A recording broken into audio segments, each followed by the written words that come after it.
Welcome to food tag. ഇന്ന് കൊത്തവര കൊണ്ടുള്ള ഒരു ഉപ്പേരിയാണ് കാണാൻ പോണത്. നല്ല എളുപ്പമാണ്, നല്ല സ്വാദാണ്, പിന്നെ ഉണ്ടാക്കാൻ അധികം സമയവും എടുക്കില്ല കേട്ടോ. ഡയബറ്റീസൊക്കെ ഉള്ള ആൾക്കാർ ഉറപ്പായിട്ട് എടുക്കേണ്ട ഒരു പച്ചക്കറിയാണത്. എല്ലാവരും ട്രൈ ചെയ്ത് നോക്കണം. വീഡിയോയിലേക്ക് പോണേ മുമ്പായിട്ട് നമ്മുടെ ചാനൽ ആദ്യമായിട്ട് ആരെങ്കിലും കാണുന്നുണ്ടെങ്കിൽ ഒന്ന് സബ്സ്ക്രൈബ് ചെയ്ത് സപ്പോർട്ട് ചെയ്യാനും മറക്കരുതേ. ഇത്തവണ മാർക്കറ്റിൽ നിന്ന് നല്ല ഫ്രഷ് ആയിട്ടുള്ള കൊത്തവരയാണ് കിട്ടിയത്. ഇതിൻ്റെ തലയും വാലൊക്കെ കളഞ്ഞ് നല്ല കുനുകുനാന്ന് മുറിച്ചെടുക്കണം കേട്ടോ. അങ്ങനെ വയ്ക്കുമ്പോഴാണ് കൂടുതലായിട്ട് സ്വാദ് കിട്ടിയിട്ടുള്ളത്. അപ്പോൾ അതുപോലെ വേണം ചെയ്തെടുക്കാനായിട്ട്. ഇനി ഒരു ചീഞ്ചട്ടി വെച്ച് അതിലേക്ക് 1 ടീസ്പൂൺ വെളിച്ചെണ്ണ ഒഴിച്ച് കൊടുക്കുക, 1 ടീസ്പൂൺ കടുകിടാം, 1 ടീസ്പൂൺ ഉഴുന്നുപരിപ്പ്,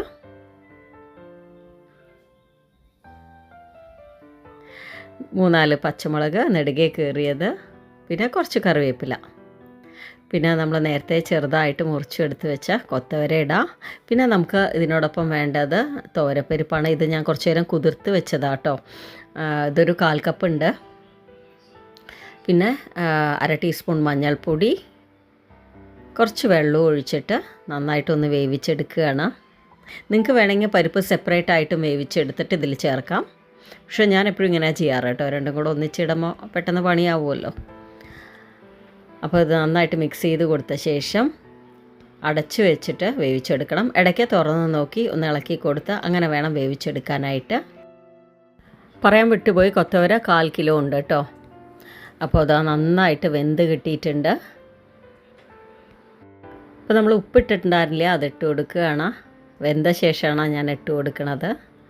വീണ്ടും നന്നായിട്ടൊന്ന് യോജിപ്പിച്ചെടുത്താൽ നമ്മുടെ സൂപ്പർ ടേസ്റ്റി ആയിട്ടുള്ള കൊത്തവര റെഡി ആയിട്ടുണ്ട്. എല്ലാവരും ഈ ഒരു പച്ചക്കറി അവോയ്ഡ് ചെയ്യണം. നല്ല ടേസ്റ്റി ആയിട്ടുള്ളൊരു ഉപ്പേരിയാണത്. ട്രൈ ചെയ്ത് നോക്കുക. വീഡിയോ ഇഷ്ടമായിട്ടുണ്ടെങ്കിൽ ലൈക്ക് ചെയ്യുക, ഷെയർ ചെയ്യുക, കമൻറ്റ് ചെയ്യുക. സബ്സ്ക്രൈബ് ചെയ്യാത്തവർ സബ്സ്ക്രൈബ് ചെയ്ത് ഒന്ന് സപ്പോർട്ട് ചെയ്യാനും മറക്കരുത്.